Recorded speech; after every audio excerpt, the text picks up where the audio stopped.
Assalamualaikum warahmatullahi wabarakatuh. Salam sejahtera bagi kita semua.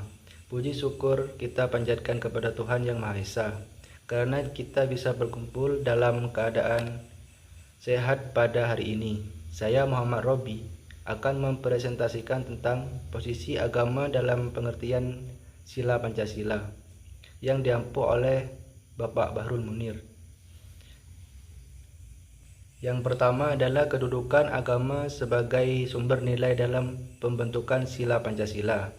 Secara historis, hubungan antara agama dan negara di Indonesia telah berkembang sejak masa yang sangat awal, bahkan jauh sebelum pengaruh kolonial asing terasa di Nusantara. Agama, khususnya Islam, sejak awal telah terjadi bagian integral dan kehidupan.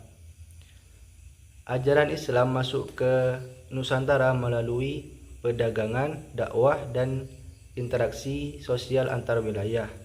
Kemudian diterima oleh masyarakat dan menyatu dalam praktik sosial, budaya, serta sistem hukum yang terbuka. Yang kedua adalah nilai-nilai keagamaan yang tercermin dalam masing-masing sila Pancasila.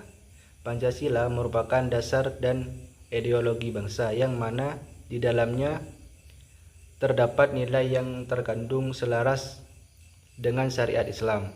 Nilai-nilai tersebut merupakan cerminan dari para pendiri bangsa. Sila pertama adalah ketuhanan yang Maha Esa. Sila pertama sebagai sendi atau rukun tauhid yang menjadi fitrah manusia, memiliki kemampuan untuk bertuhan dalam bentuk berpikir, melakukan tugas sebagai khalifah, dan percaya pada kekuatan Tuhan. Akibatnya sangat jelas, umat manusia harus mengakui adanya satu Tuhan yang diyakini dan disembah. Sila kedua, kemanusiaan yang adil dan beradab. Dengan demikian, manusia adalah makhluk sosial yang tidak dapat hidup secara mandiri. Agar hubungan sesama dapat berkembang dengan baik, rasa kemanusiaan harus ada dan muncul dalam setiap masyarakat. Sila ini memiliki orang yang sangat mencintai dan tolong-menolong.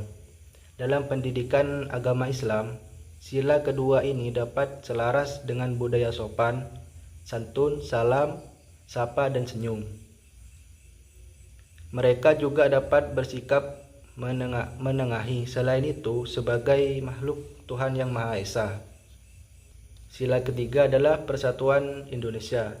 Dalam hal ini, persatuan akan diciptakan jika ada sikap toleransi yang tinggi, menghargai dan menghormati satu sama lain. Sila ini memiliki makna yang signifikan dalam konteks kebangsaan. Karena itu, negara memiliki prinsip kebangsaan yang kuat, yang tidak hanya menggabungkan manusia dalam komunitas politik yang sama, tetapi juga memungkinkan beragama komunitas untuk kebaikan ke arah tradisi dan sejarah mereka sendiri. Sila keempat, kerakyatan yang dipimpin oleh hikmat. Sila ini menekankan pentingnya kehidupan yang dilandasi oleh masyarakat karena sesuai dengan nilai-nilai utama agama Islam. Sila kelima adalah keadilan sosial bagi seluruh rakyat Indonesia. Setiap warga negara Indonesia dilayani dengan adil dalam hal hukum politik, ekonomi, sosial budaya, dan pertahanan keamanan.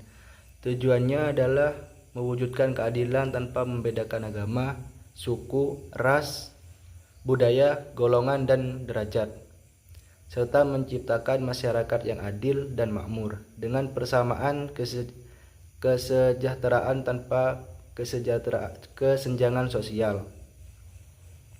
Selain itu, sila kelima mengharapkan setiap warga negara dapat menjalin hubungan baik satu sama lain.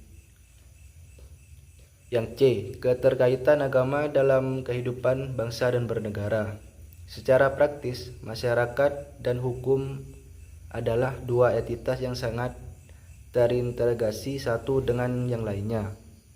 Sebagai produk sosial, hukum didesain sebagai sarana kontrol sosial. Selain itu, memiliki pandangan lebih luas berkenangan dengan tujuan hukum dalam kehidupan masyarakat. Bahasa berpandangan hukum memiliki 5 tujuan. 5 tujuan yang penting, yakni yang pertama, direktif, yakni dengan mengarahkan masyarakat untuk mencapai tujuan tertentu sehingga menciptakan keseimbangan, ketenangan, dan keadilan antar masyarakat. Yang kedua, integratif, kesepakatan antara elemen masyarakat yang didasari pada persamaan prinsip sehingga terciptanya kesatuan bangsa.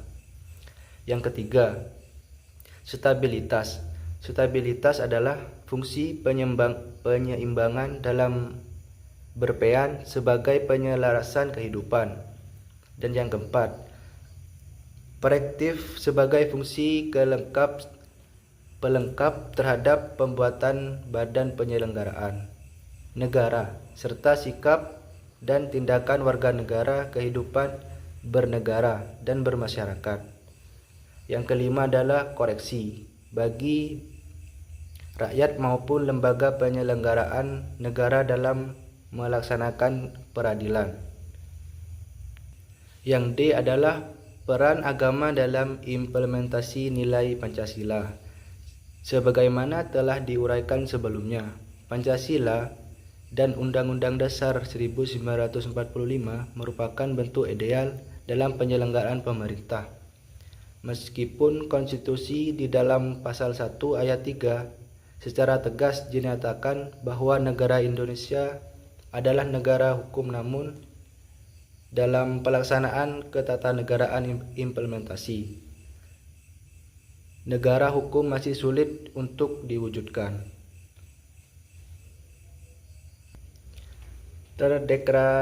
Terdegradasinya nilai-nilai keadilan dalam upaya penegakan hukum mempengaruhi budaya taat hukum pada masyarakat itu sendiri.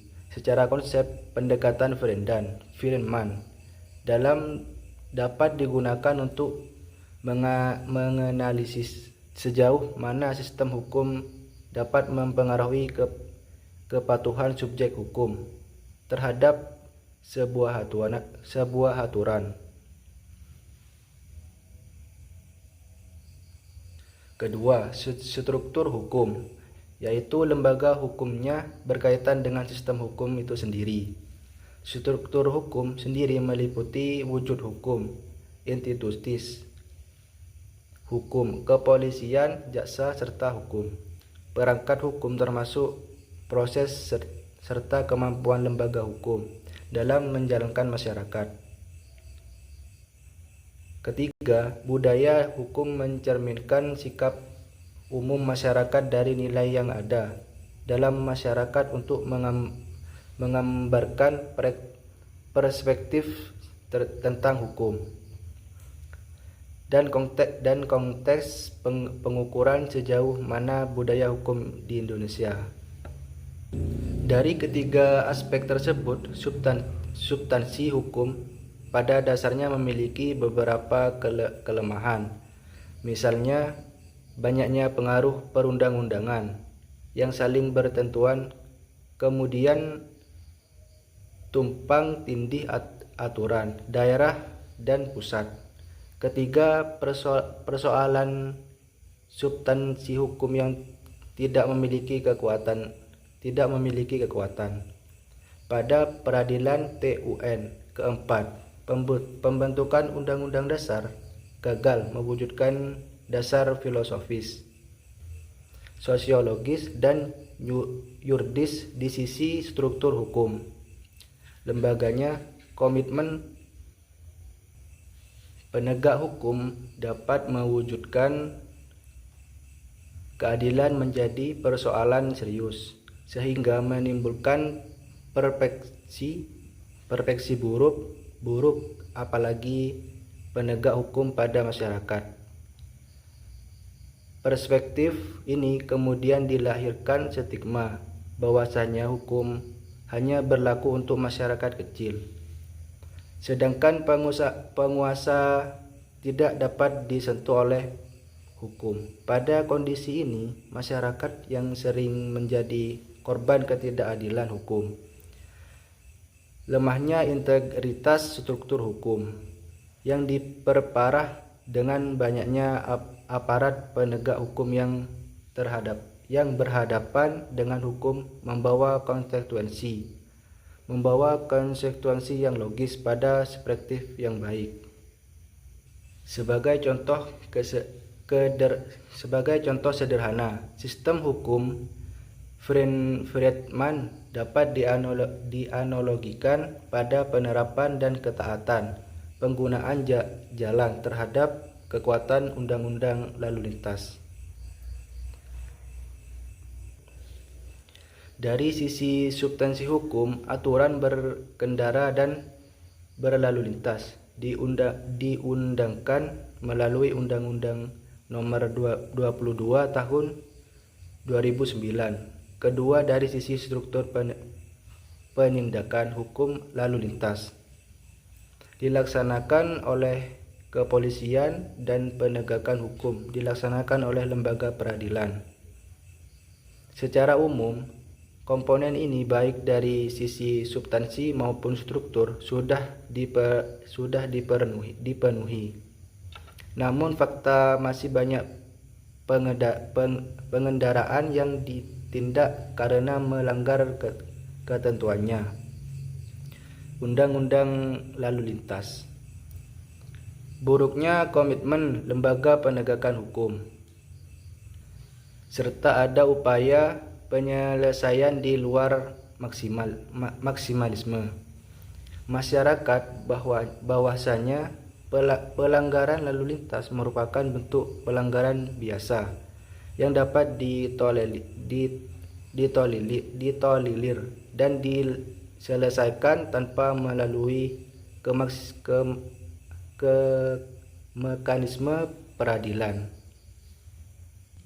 Dalam kondisi seperti ini, pendidikan agama memiliki peran yang sangat penting untuk membentuk moral, karakter, dan spiritual seseorang. Pendidikan agama tidak hanya menyampaikan pengaruh keagamaan, tetapi juga mengarahkan perkembangan sikap dan perilaku moral sesuai dengan nilai ketuhanan yang Maha Esa. Nilai-nilai agama yang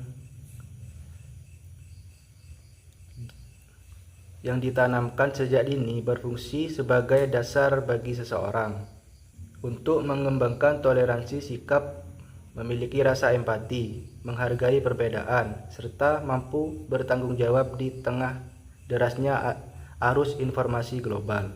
Karena itu, upaya untuk menyelarasakan negara-negara agama, etika global menjadi sangat penting agar masyarakat tidak memiliki pedoman moral yang jelas dalam menghadapi perkembangan teknologi yang begitu cepat. Berdasarkan pemikiran tersebut, penelitian ini menyusun beberapa pertanyaan. Pertama, bagaimana agama dapat berfungsi sebagai fondasi moral yang kokoh dalam kehidupan masyarakat di era digital dan globalisasi? Kedua, apa saja tantangan dan peluang yang mencengkup dalam proses penanaman nilai-nilai keagamaan di tengah arus informasinya yang sangat beragama? Yang ketiga, bagaimana pendidikan dapat membentuk karakter yang kuat agar masyarakat mampu menghadapi dampak positif maupun negatif dari globalisme? Penelitian ini menggunakan pendekatan kualitatif melalui studi pustaka dengan menganalisis literatur. Namun, di era digital juga membuat peluang bagi munculnya konteks keagamaan yang ekstremen atau radikal, sehingga literasi digital yang berbasis nilai keagamaan menjadi sangat penting untuk mencegah penyimpangan tersebut. Demikian presentasi dari saya. Terima kasih atas perhatiannya. Saya mohon maaf bila ada salah kata yang saya sampaikan. Wassalamualaikum warahmatullahi wabarakatuh.